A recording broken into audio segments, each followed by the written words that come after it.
네, 이 시간 우리에게 주시는 하나님의 말씀을 찾아보겠습니다. 사도행전, 신약성경입니다. 사도행전 2장 1절부터 4절까지의 말씀입니다. 사도행전 2장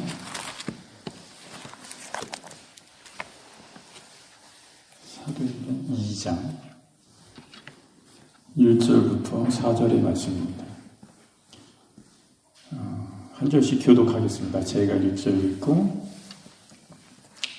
여러분들이 2절 읽으시고 그리고 마지막 절은 같이 읽겠습니다.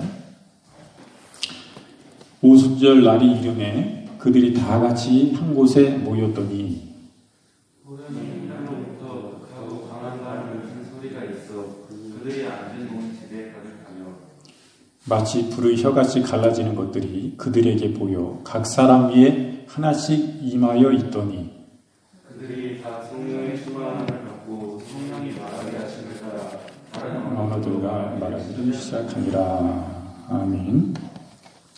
지금 읽으신 사도행전 2장 1절부터 4절 말씀을 본문으로 부흥 성령님 임하시다라는 제목으로 함께 은혜를 나누겠습니다. 이 부흥이 무엇일까요? 부흥하면은 일반적으로 우리가 생각할 때 개척교회로 시작해가지고 성도님들이 늘어나서 3년 안에 한 2명 됐던 사람들이 10명이 되고 20명이 되고 50명이 되고 이렇게 성장하는 것을 일반적으로 부흥이라고 그럽니다. 그 숫자적으로 성장하는 것을 우리는 부흥이라고 해요. 진짜 그게 부흥일까? 숫자적으로 교인이 늘어나면 그게 부흥일까? 부흥일 수 있어요. 그 세상의 관점으로 우리가 보면은 부흥입니다. 그건 확실한 부흥이에요.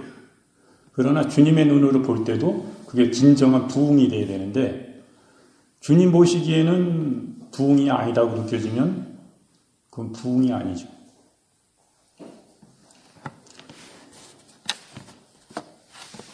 우리가 이런 일반적인 부흥보다도 더 강력한 대부흥, 대추수 이런 것을 우리는 우리의 생애 가운데 가끔 경험해 볼 수가 있어요. 우리가 1900년대 초에 아주사 부흥이 있었습니다. 미국의 LA 지역에 아주사의 부흥이 있었어요. 그리고 그 이후에 1995년 5월에 펜사콜라에서 미국 플로리다주 펜사콜라에서 대부흥이 일어났습니다. 대추수가 일어났어요.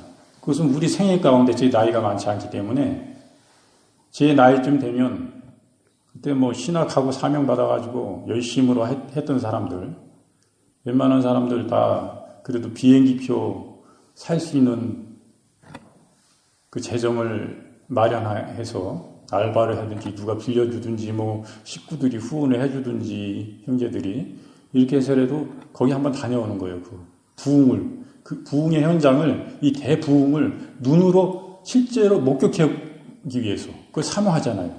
자기도 앞으로 목회를 해서 이런 훌륭한 성공적인 대부흥 하나님 기뻐하시는 일을 위해서 가는 길이기 때문에 거기 반드시 다녀오고 싶은 거예요.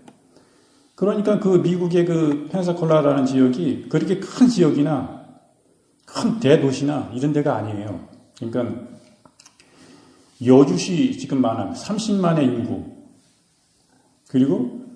그러니까 여주 시내 같은 경우는 뭐 여주 시내보다 좀 지금 클 수 있어요. 10만 정도의 그런 도시입니다. 그러니까 우리나라의 군 지역의 그냥 아주 시골이에요. 이런 지역에 하나님이 부흥을 일으키십니다. 하나님은 하나님의 일을 하실 때에 선지자를 통해서 먼저 말씀하세요. 선지자를 통해서 말씀을 주셔가지고 선지자가 그것을 백성 앞에 왕 앞에 행하실 일들을 앞으로 하실 일들을 선포케 하세요. 말씀하세요. 선지자를 통해서 먼저 말씀하시고 그 다음에 행하세요. 같이 이 펜사콜라 부흥도 우리가 잘 아는 세계적인 대부흥사시기도 하고 세계적인 최고 큰 교회를 목회하셨던 우리 조용기 목사님 지난달에 소천하셨는데 87세신가요? 87세 우리 향년 87세로 우리 나이로 향년을 누리시다가 52년 목회를 하시고 돌아가시기 작년 여름까지도 설교를 하셨어요. 그분이 은퇴하셨는데 52년 목회하시고 은퇴를 하셨는데 교인들이 목사님 담임 목사 채로 세워서 또 여러 부목사님들이 예배를 몇 프로 나눠가지고 뭐 7부고 이렇게 나눠서 예배를 드리지만 그래도 목사님의 말씀이 갈급하니 목사님 말씀을 더 전해 주십시오. 그게 사모했기 때문에 목사님이 아마 4부 예배를 계속 담당하시고 계속 하셨어요. 그래서 결국에는 뭐 거의 강단에서 하나님 말씀 전하다 쓰러지신 거와 마찬가지인데 그 조용기 목사님이 그 펜사콜라 부흥을 일으키시기 전에 1991년 워싱턴에서 조용기 목사님이 부흥, 그러니까 우리로 보면은 대부흥 집회를 하고 계셨던 거예요. 워싱턴에서. 그때 워싱턴주 시애틀에서 집회를 하고 인도하셨는데 그때는 미국이 영적인 세택이었어요. 그때 성령께서 조용기 목사님에게 감동을 주셔가지고 말씀하신 거예요. 그 펜사콜라 부흥을 통해서 미국의 이 영적 세태를 하나님께서는 심히 근심하고 계셨던 것입니다. 그래서 미국의 영적인 다시 새로운 부흥을 주님은 너무 원하셨던 거예요. 그래서 조용기 목사님을 통해서 감동하시고 그러므로 그 집회 현장에서 미국 지도를 가져오게 해요. 조용기 목사님이. 그래가지고 미국 지도를 가져오잖아요. 조용기 목사님이 딱 손가락으로 딱 짚어서 딱 가리킵니다. 딱 찍어요. 거기가 바로 펜사콜라예요. 이 미국의 플로리다주 펜사콜라 도시를 조용기 목사님이 가르칩니다. 그리고 조용기 목사님 말씀하세요. 주님께서 이렇게 말씀하십니다. 내가 바닷가 도시인 펜사콜라에 부흥을 보내려 한다. 이 도시로부터 불길이 일어나 마침내 전 미국이 타버릴 것이다. 이렇게 말씀하세요. 성령의 불로 타버릴 것이다. 이렇게 예언하고 있습니다. 이 펜사콜라 부흥은 지금도 꺼지지 않고 있어요. 1995년에 그러니까 거의 30년 가까운 거예요. 27년. 그때 미국의 펜사콜라 부흥이 지금도 강력히 일어나서 미국이 영적 세태에서 일어나서 지금도 전 세계의 선교사를 가장 많이 파송하고 지금도 영적인 불이 그것을 꺼지지가 않잖아요. 70% 이상이 그 미국 인구의 70%가 기독교인이고 아주 강력합니다. 거기 대부흥사들 한국에 와서도 많이 초청해서 집회를 하는 부흥사들 보면 아주 강력합니다. 성령의 은사가 강력하고 성령의 함께 계시고 역사하심이 강력하고 또 치유도 강력합니다. 그게 말씀이 강력해요. 그래서 수많은 사람들이 회개하고 회개를 통해서 주님을 만나고 뜨겁게 만나서 주님의 위로를 받고 주님의 치유를 경험하고 그런 놀라운 역사들이 지금도 강력히 나타나고 있습니다.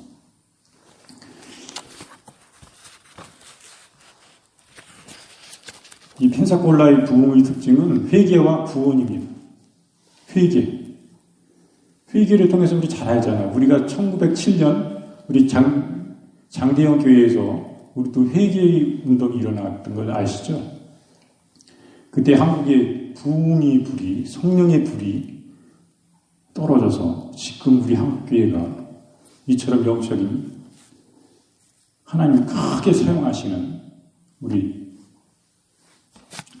기독교가 아니지만 30% 이상의 기독교인이에요. 그리고 전 세계 선교사를 2위로 미국 다음으로 제일 많이 파송하고 큰 일들을 행하는 나라가 우리 대한민국입니다. 하나님께서 우리에게 큰 축복을 주시는데 그것도 회개예요. 그 길선주 목사님 아시죠? 길선주 그때는 장로님이었는데 1907년에 집회하고 있을 때 서로 자기의 죄를 고백하고 낱낱이 고백하고 나는 이런 죄를 졌습니다. 서로 옆에 집회하면서 같이 성도들이 죄를 고백하는 거예요. 성령이 임하시니까. 성령이 불이 임하니까 나는 이렇게 죄를 졌어요. 저는 아주 죽일 죄인입니다. 하고 가슴을 치면서 회개를 하는데 서로 다 자기의 죄를 자백하고 고백하고 나는 이런 죄인입니다. 다 그럴 때 그들의 심령 속에 성령의 불이 떨어져서 다 가슴을 찢으며 통곡하며 진실로 회개한 거예요. 성령이 불이 임하니까 그냥 그 회개는 우리가 입술로 그냥 예수님 저희 구주로 영접하여 모셔드려요. 예수님 저희 구주예요. 그냥 입술로 그냥 고백하는 그런 정도의 그냥 밋밋한 게 아니에요. 이거는 성령의 불이 떨어져서 누구도 의식하거나 인식하지 않아요. 그 자리에서 주님과 나와의 그것만 보이는 거예요. 한번 의식할 필요도 없고 의식하지도 않아요.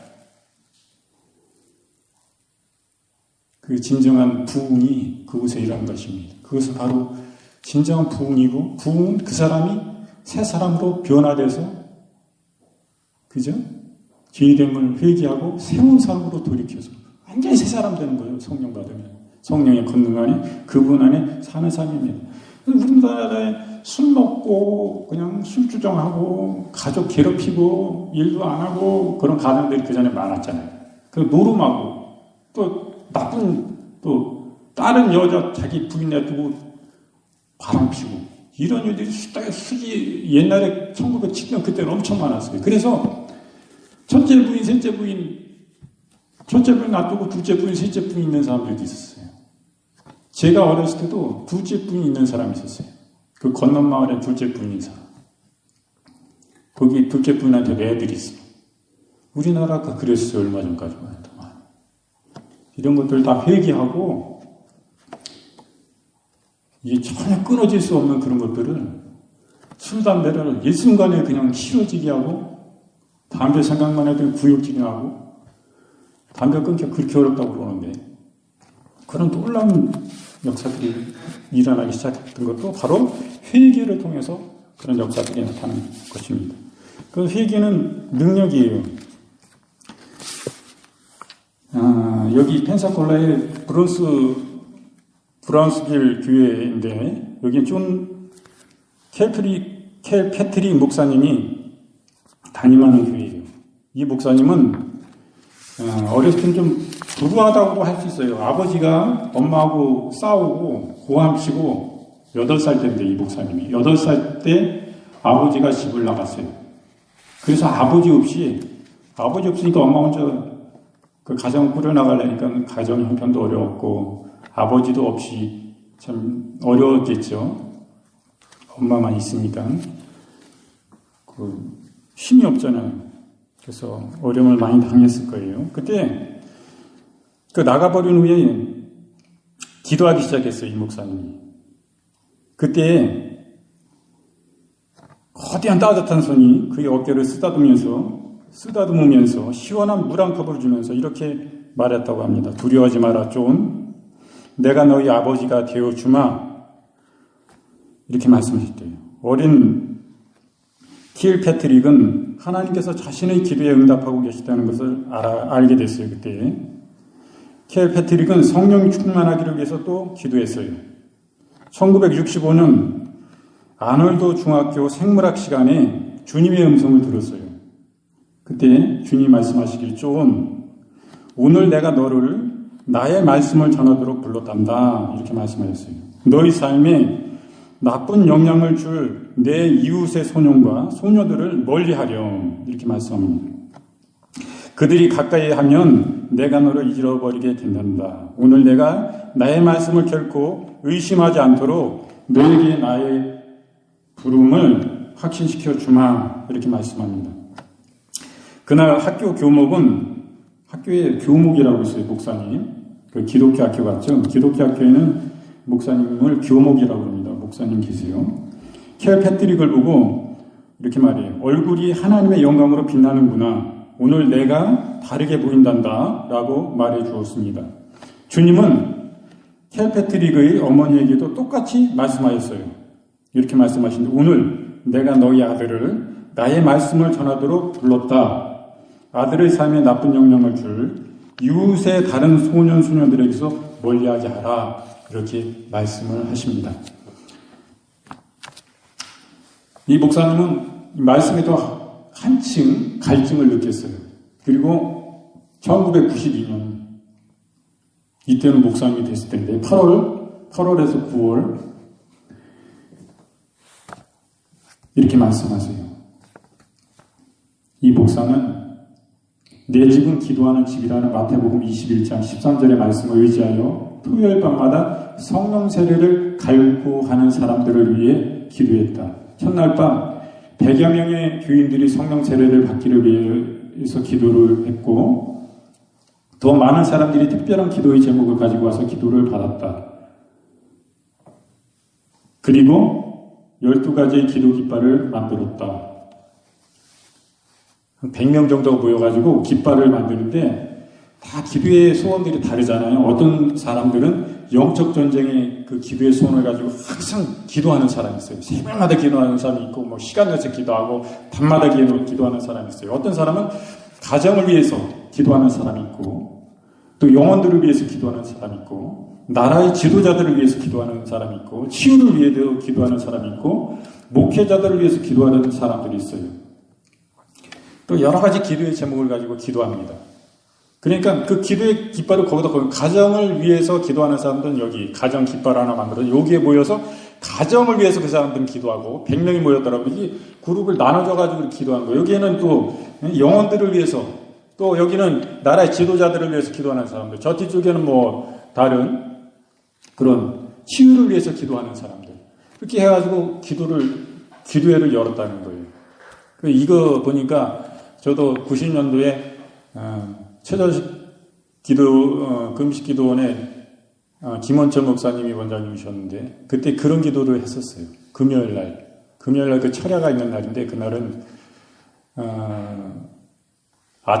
오전 예배가 있고 그리고 그러니까 정오 그 이후에 예배가 있고 그 이후에 3시 정도 또 예배가 있고 또 저녁 예배가 한 6, 7시쯤에 있나요? 또 오래돼서 그리고 철야 때는 9시에 있잖아요. 또 금요일은 철야.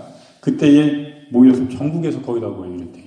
기도의 사명자들이 거의 다 모이는데 이 기도의 깃발을 만들어서 기도하다가 이렇게 모여서 기도했던 그런 일들이 있습니다. 거의 나라와 민족을 위해서 하나님 나라와 그 의를 위해서 기도 많이 하잖아요. 영혼 구원을 위해서 세계 선교를 위해서 선교사님들을 위해서 기도 많이 하는데 그렇게 모여서 열심으로 기도했던 그 기억들이 나네요. 이 절을 보니까 거기도 그렇게 기도했다는 거예요. 그러니까 이렇게 기도해 보니까 다 깃발하러 모여서 이제는 100명이 모였는데 1000명이 모이고 이렇게 엄청난 사람들이 모이게 됐어요. 이렇게 기도에 집중하다 보니까 이 기도의 행진을 계속하다 보니까 이 켈 패트릭 목사님이 성령의 음성을 들었습니다. 이렇게 말씀하세요. 성령께서 만일 저들이 이 집을 계속 기도의 집으로 만든다면 나는 나의 영광으로 이 집을 방문하리라 이렇게 말씀하세요. 이 켈 패트릭 목사님은 부흥의 깃발을 굉장히 강조하면서 더 많이 기도하면서 설교에 대해서도 하나님의 축복을 이렇게 많이 강조하세요. 그는 하나님의 임재하심을 더욱더 갈망하게 되고 하나님께서 자신과 교회를 위해 예비하고 계시는 축복을 부어주실 것을 간절히 기도합니다. 이렇게 기도함으로 주영기 목사님이 을 통해서 말씀하십니다. 그리고 이 부흥은 이 대부흥과 대주승 그냥 오는 게 아니에요. 오기 전에 이 존 패트릭 목사님은 계속 기도에 집중했다는 거예요. 하나님 나라와 하나님 나라를 먼저 생각하고 영혼들을 생각하고 영혼들의 구원을 생각하고 늘 기도에 애쓰고 힘썼다는 거예요. 어떻게 하면 우리가 하나님께 더 그 은혜를 구하고 하나님의 능력을 위해서 더 많은 영혼들을 주의 사랑으로 그들을 구원할 수 있을까? 진짜 하나님이 살아계신 능력이시면 어떻게 하면 나타날 수 있을까? 거기에 집중했다는 거죠. 그런 삶을 살 때에 하나님은 대출소와 대부흥을 위해서 쓰신다는 거예요. 이 교회가요, 시골교회예요. 시골교회인데 이렇게 기도에 힘쓰고 애쓰다 보니까 그 교회는 그렇게 적은 교회는 아니었어요. 이 부흥이 임했을 때는 어느 정도 그냥 중소, 대교회는 아니어도 중교회였어요. 소교회는 아니고 그래도 중형교회였어요. 그러한 가운데 하나님은 그렇게 크고 놀라운 교회들이 미국에는 많은데 막 너무 커가지고 운동장을 빌리잖아요. 실내 운동장. 수십만 명이 모여서 예배하는 교회들도 미국에는 엄청 많습니다. 그런데요, 거기에 진짜 주님의 임재가 있어야 되는 것입니다. 종교 놀이하는 이것을 통해서 내가 그냥 업으로 생각할 수 있는 그런 것으로 전락한다면 그것은 부흥이 아닌 것입니다.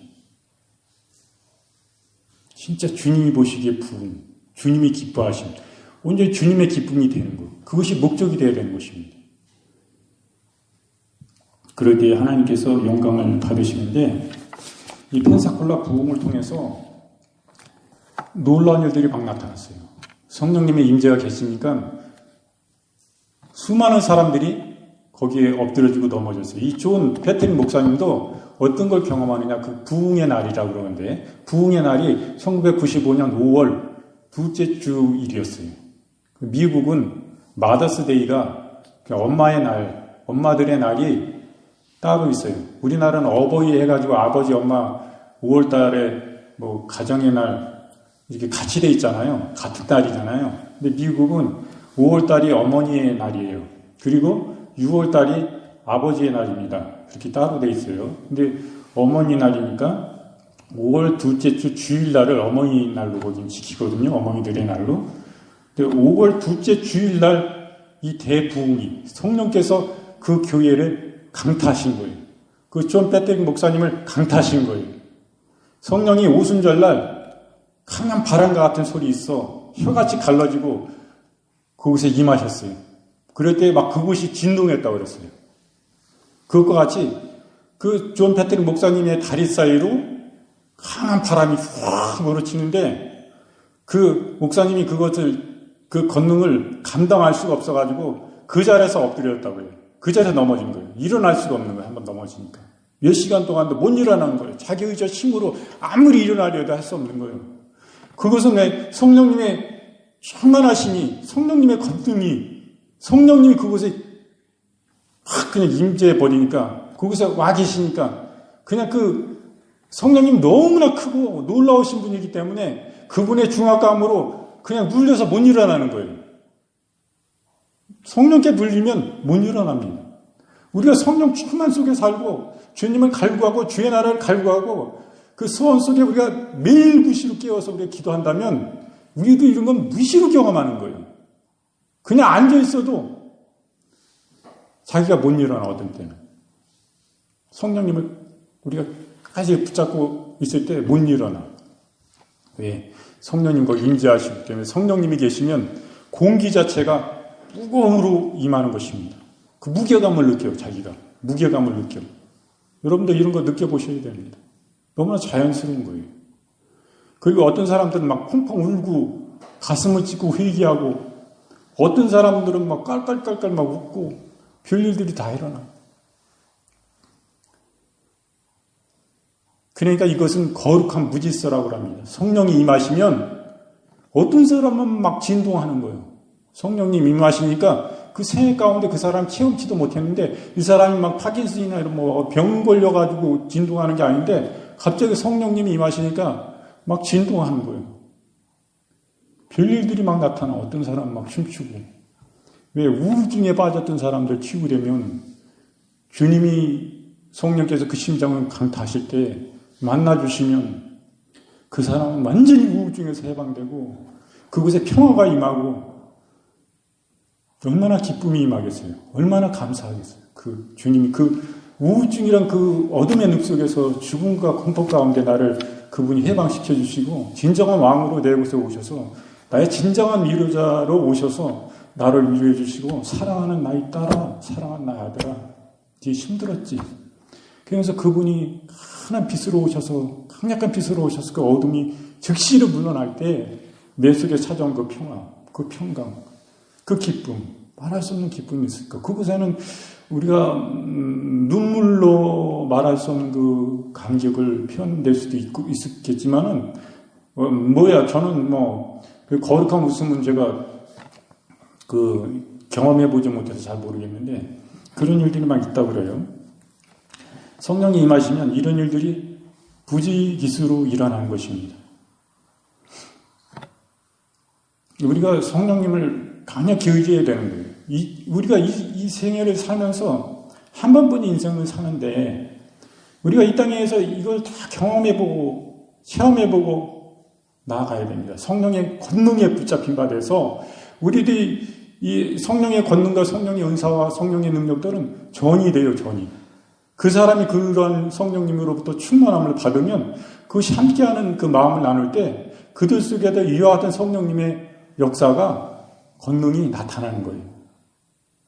그렇기 때문에 성령님은 물 흐르듯이 자연스럽게 이것이 전파되고 더 신령들에게 퍼져 나가는 것입니다. 그런데요, 이런 현상들이 중요한 게 아니에요. 현상을 추구하면 변질되는 것입니다. 현상을 추구하면 안 돼요. 현상을 추구하는 게 우리의 목적이 아니잖아요. 우리가 추구하는 것은 오직 우리의 목적은 주님이에요. 우리의 생명을 위해서 십자가에서 하나밖에 없는 생명을 주신 그 놀라우신 사랑, 지혜도 없고 흠도 없이 주신 그 하나님의 아들, 이 우주 만물의 상속자, 유일한 상속자 그분이 나를 위해서 그 생명을 버리셨다. 이것은 진짜 너무나 놀라운 일입니다. 그러니 이제는 나를 위해서 사는 인생이 아니잖아요. 그분의 영광이 나의 목적이에요. 나는 내 삶의 이유는 그분의 영광, 그분의 기쁨이에요, 이제는. 이제 내 삶은 덤으로 사는 인생이에요. 그러니까 이제는 우리가 먹어도 주를 위해, 주의 영광을 위해, 자도 주를 영광을 위해서, 우리가 일해도 주의 영광을 위해서, 힘을 통해서도 주의 영광을 위해서, 우리가 다 주님의 영광을 위해서 목적이거든요. 주님만이 목적이고 그분만을 추구하고 그분의 기쁨이 되고 이 주님을 더 구하고 그 주님을 우리가 알면 알수록 우리가 그와 같은 삶을 살게 되거든요. 주님을 안다는 것은요, 그분의 전적인 의미예요. 그분이 내게 얼마나 아름다우신지 그분이 나타내 주셔야 되는 것입니다. 그것을 신학적 용어로는 계시라고 해요. 계시는 눈을 열어 보게 하신다. 그분의 은혜가 우리의 영의 눈을 열어 보게 해주실 때 그분을 볼 수 있는 거예요.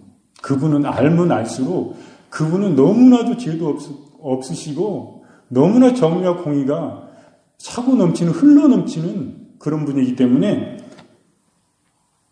우리도 그와 같이 변화되지 않을 수가 없어요. 그분을 보면 나는 의로운 삶을 살았는데 천만의 말씀이에요. 누구나 잿덩어리로 그분은 불순물이 일절 하나도 없는 것이에요.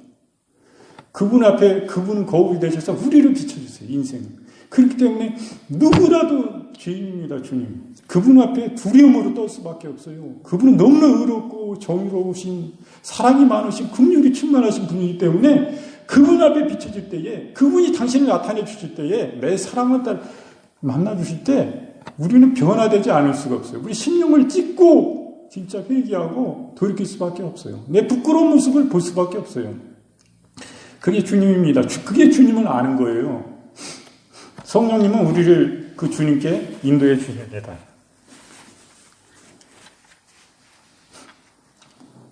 그거예요. 그 주님을 추구해야 되는 거예요. 그것이 목적이 되어야 돼요. 그럴 때요, 이런 성령님이 함께 하시고 역사하시는 능력의 어떤 현상들, 그분이 함께 하시는 현상들, 지금 조금 아까 얘기했던 거룩한 그런 현상들, 그것이 거룩한 웃음이나, 회개나, 진동이나, 여러 가지 있겠죠. 그런 일들이. 성령님이 임하면 치유가 또 임합니다. 강력한 치유가 임해요. 우리는 암, 말기암, 사기암, 이런 것은 우리 의술로도 어려운 부분들이 많은데, 아무리 발달했어도, 의술이 발달했어도, 그런 것도 다 녹여지는 거예요. 성령이 계시면 강력한 치유가 임하는 거예요. 네, 그것을 통해서 주님께서 영광을 받으세요. 그분이 진짜구나. 그분만이 진짜구나. 그분만이 우주의 진정한 창조자, 진짜 그분이 우주 만물의 창조하신 진짜 주인이시구나.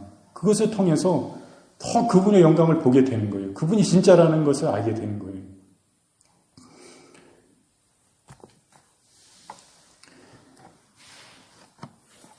그래서 우리는 진짜가 되어야 되는 것입니다. 이 예수 그리스도의 십자가의 보배를 피로 구원받은 우리는 진짜가 되어야 돼요. 진짜 그분이 목적이 되어야 돼요. 주님은 내 모습 그대로를 받으세요. 내가 뭐 세상에 그걸로 뭐 많이 배우고 적게 배우고 돈 많고 적고 뭐 주님은 전혀 관심 없어요. 우리의 마음에 관심을 갖는 거예요. 네가 나를 진짜 원하니? 너도 나를 진정으로 원하니? 내가 너를 향해서 진정으로 널 대하고 진정으로 내가 너 그 자체를 너 영혼 그 자체를 내가 원하는데 너 외부의 뭐 환경이나 너 그런 거 조건이나 나 그런 거 원하는 거 아니다 이거 주님은 그대로 원하는데 너도 날 원하니? 그거예요. 주님은 우리를 향해서 늘 진심으로 대하시고 날 따스하게 보시고 내 곁에 늘 계셨는데 내가 멀리 가잖아요. 내가 주님과 멀리 되는 일 속된 세상의 것을 좋아해요. 그런 일락들을 좋아해요. 저 자신도. 그러니까 내 스스로 멀어지고 내 스스로 주님과 담을 쌓는 거예요.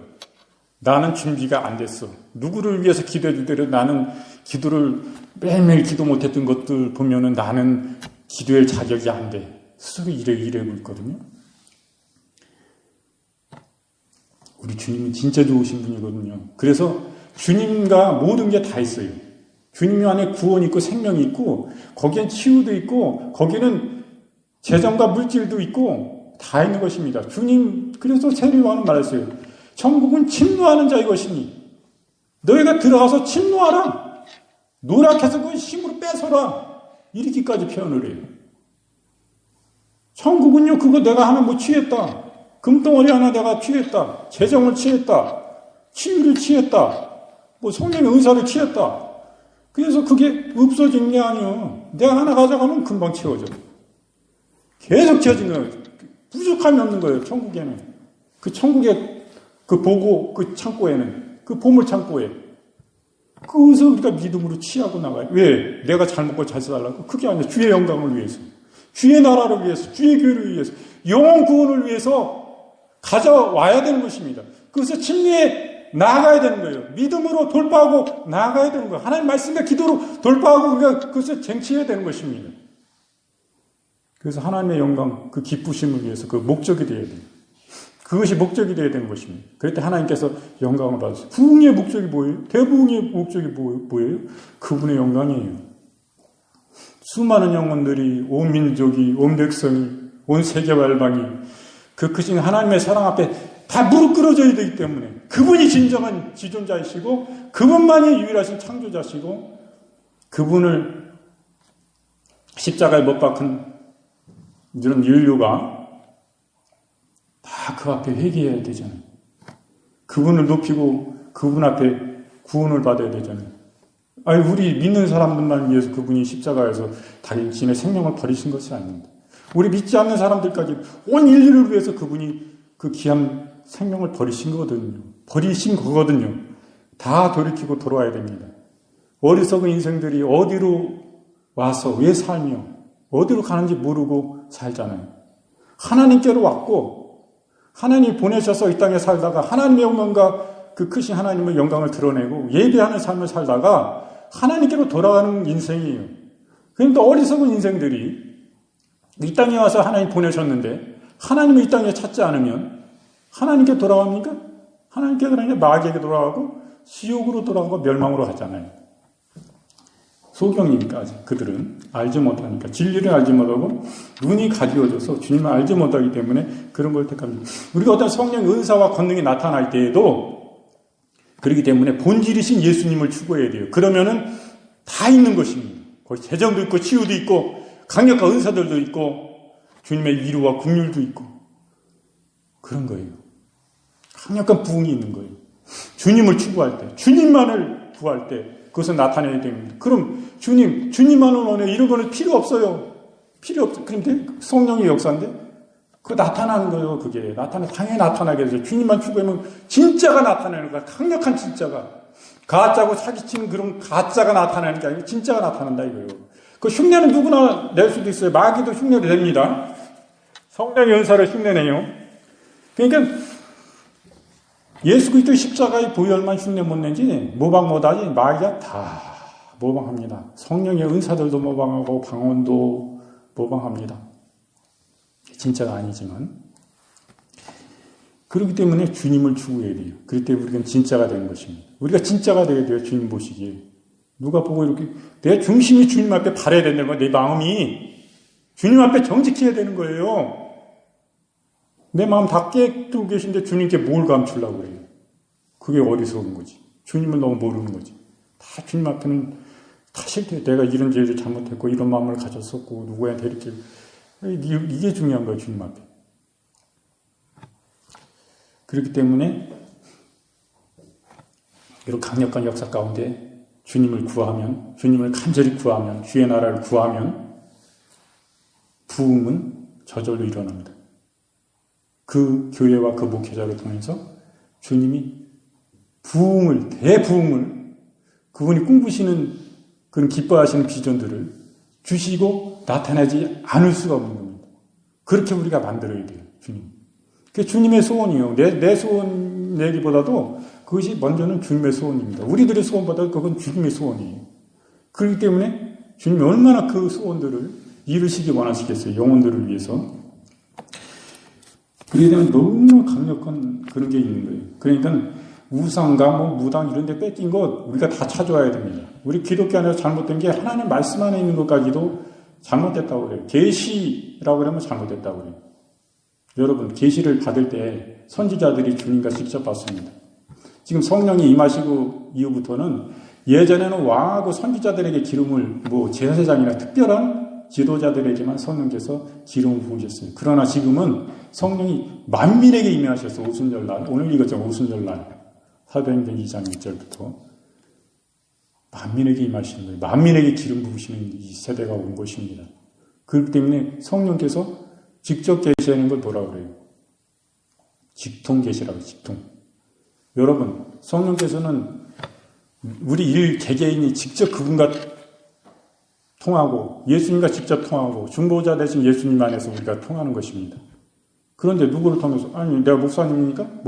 성령님, 예수님, 하나님 아버지, 목사님, 그 다음에 여러분을 통해서 이렇게 갑니까? 그것은 잘못된 거예요. 잘못된 거라고. 저도 하나님 주님과 직접 성령과 통하고, 그죠? 기도할 때 직접 통하고, 여러분들도 하나님과 직접 통하는 거예요. 그게 직통이에요, 직통. 직통이지, 직행버스지, 완행버스입니까? 그거를 일반 사람들이 나쁘게 얘기할 때 성령의 그런 역사들을 너무나 모르기 때문에 그분들이 뭘 잘하는 것 같지 모르는 거예요. 직통계식 2단이다. 직통계식 어디 2단이요? 선지자들이 주님께 직접 받았지. 그럼 그 사람들 직통으로 계시받았으니까 그 사람들 2단입니까? 성경을 너무 모르고 성경을 부정하는 거예요. 그런데 직통으로 예언하고 직통으로 어떤 치유가 나타나고 이런 식으로 그 전에 진짜 너무 뭐라고 그럴까요? 좀 안 좋은 그런 일들이 좀 있었어요. 약간 보면 너무 그냥 뭐라고 그럴까요? 참 안 좋은 모습들. 그 은사라고 그래가지고 집회한다고 그래서 안 좋은 어떤 일부의 모습들. 그런 것 때문에 직통, 전단지 뿌리면 직통 계시, 치유, 이런 거 해가지고 뿌리면 결국에 가보면 별로 그렇게 해봐야 기복신앙 얘기해봐야. 예수 믿으면 재정, 물질 축복받고 잘 살아요. 결국엔 그거예요. 병 치유받고. 그걸로 끝나면 그게 뭐예요? 50%밖에 안 되는 거예요, 그거는. 50% 말씀밖에 안 전해주는 거예요. 그것은 영혼을 그냥 사기꾼들이 사기치듯이 그냥 끌어와서 우리 예수님 믿으면은 그냥 복 받고 있다가 잘 살아. 그거 뭐예요, 그게? 잘 사는 이유가 왜 잘 살아야 돼요? 우리가 복 받고 잘 사는 거예요. 주님은 복의 근원이세요. 엄청난 그분은 재정과 물질을 가지고 있어요. 그분이 우리에게 주시길 원해요. 왜? 우리에게 주셔서. 우리를 통해서 하나님 나라와 교회와 수많은 어려운 사람들, 그 재정으로 하나님이 지금도 살아계시다. 능력 있고 권능 있는 복음을, 힘 있는 복음으로 증거할 수 있게끔 재정을 부어주시는 이유가 그거거든요. 하나님 나라 확장을 위해서, 영혼 구원을 위해서 그 재정을 사용해야 되는데, 그러면 그게 어때요? 우리가 이 땅에서 잘 먹고 살다가 그냥, 이 땅에 그냥 푹 가는 거예요. 가지고 갈 수가 없어요. 짧은 인생 가운데. 그런데 그것을 주의 나라와 영혼들을 위해서, 주의 교회를 위해서 그것에 사용되어질 때에 그 재정이 어떻게 돼요? 하나의 나라로 옮겨지잖아요. 그래서 그곳에서 주님이 우리를 위하여 놀랍고도 큰 황금집, 온 보석과 보화로 만든 놀라운, 우리가 결국에 나중에 가서 살 그 집을 지어주신 거예요. 우리가 이 땅에서 그 재정을 하나님 나라를 위해서 사용하고 영혼들을 위해서 사용할 때, 우리가 헌신할 때 그 재료를 올려드리는 거거든요, 여기서. 그 하늘나라로 옮기는 거예요. 그게 진정한 지혜자인 거거든요. 축복받는 이거. 그래서 우리 복받아야 돼요. 그럼 주님은 너 먹을 것도 다 내놓고, 저금도 하지 말고, 보험도 들지 마라. 나를, 그거 주님은 아니요. 일용할 양식은 주님이 우리가 쓰고 이 땅에 어느 정도의 삶을, 풍요주의를 하면서 살되, 네가 힘써서 애쓰고 내가 축복 준 거 가지고 하나님 나라 영광을 위해서 많이 사용하라 이 말씀이지. 네 건 다 내놔라. 신천지가 저기는 성도들에게 재정 빼내려고 예금도 못하게 하고, 보험 든 것도 다 해약하게 하고, 그거는 나쁜 사람들이 사기꾼이지. 그죠? 주님 그런 주님 아니요. 주님이 얼마나 신사적인 분이신데, 우리에게 주시지 못해서 안 달라진 그분인데, 우리가 마음 자체에 붙어 있잖아요. 주님 보시기에 내가 이 재정 부어주면 충분히 이 재정 가지고 영혼들 섬기고 하나님 나라 내 영광 드러내겠구나 네가 말이야. 내 얼굴 체면 안 깎이게만 해다 네가. 너 삶을 자세를 보니까 너 바로 사람들 몰라주는 거 그런 거 신경 쓰지 마. 주님이 아시고 아시면 은밀한 중에 하나는 그 모든 것까지 그분 기억하시는 분이에요. 반드시 이 땅에서도 우리를 그 가운데 높여주시고 그분이 영광 받으시고 수많은 사람들에게 칭찬받게 결국에 하시지. 그런 참된 바른 그 중심이 되어 있는 사람도 하나님이 크신 영광을 반드시 받으십니다. 그러므로 진정한 부흥은 뭐요? 우리가 진짜가 되는 거요. 예수님이 우리를 향해서 진짜이듯이 그분은 자기 하나밖에 없는 그 귀중한 생명을 죄도 없으신 그 주님이 우리를 위해서 내놓아 주셨잖아요. 그 수치스러운 십자가를 짊어지시고 십자가 자체가 수치스럽습니까? 얼마나 영광이에요 그게. 근데 주님은 얼마나 부끄러움을 당하셨어요. 벌게벗김을 당하고 침뱉으심을 당하고 돌에 맞고 뺨을 맞고 채찍에 찢기고 몸이 그 속옷까지 다 제비 뽑혀가지고 그 수모를 다 당하시면서 그 주님 왜 당하셨어요? 우리 지옥 갈 수밖에 저와 여러분과 인류를 위해서 주님 그 희생이 지신 거 아니에요? 죄 없으신 그 주님이 사단의 그 지옥의 권세 가운데 우리를 떼어내 주시기 위해서 아담과 하와의 그 원죄로 말미암아 우리는 그 죄에다 팔려간 거예요.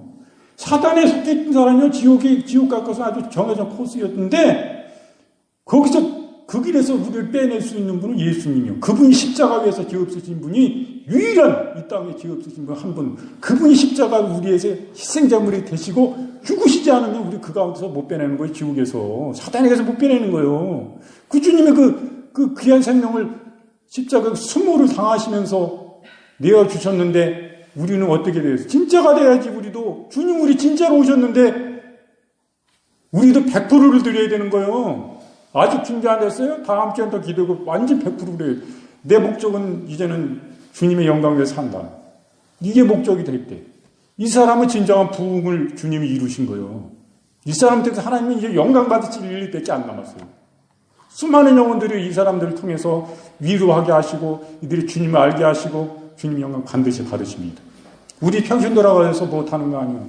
어느 집에 가서도 어렵고 힘든 일이 있으면 주의 이름으로 예수님의 피를 발라가며 성령의 기름을 발라가면서 그 집에 축복하고 간절히 기도하고 저주를 예수님의 이름으로 내어쫓고 선포하고 믿음으로 그렇게 매일매일 나가는 위로하는 그 주의 평강이 주의 인도하실 그것이 하나님이 쓰시는 거예요. 이 사람을 통해서 진짜로 통해서 하나님 영광 받으십니다.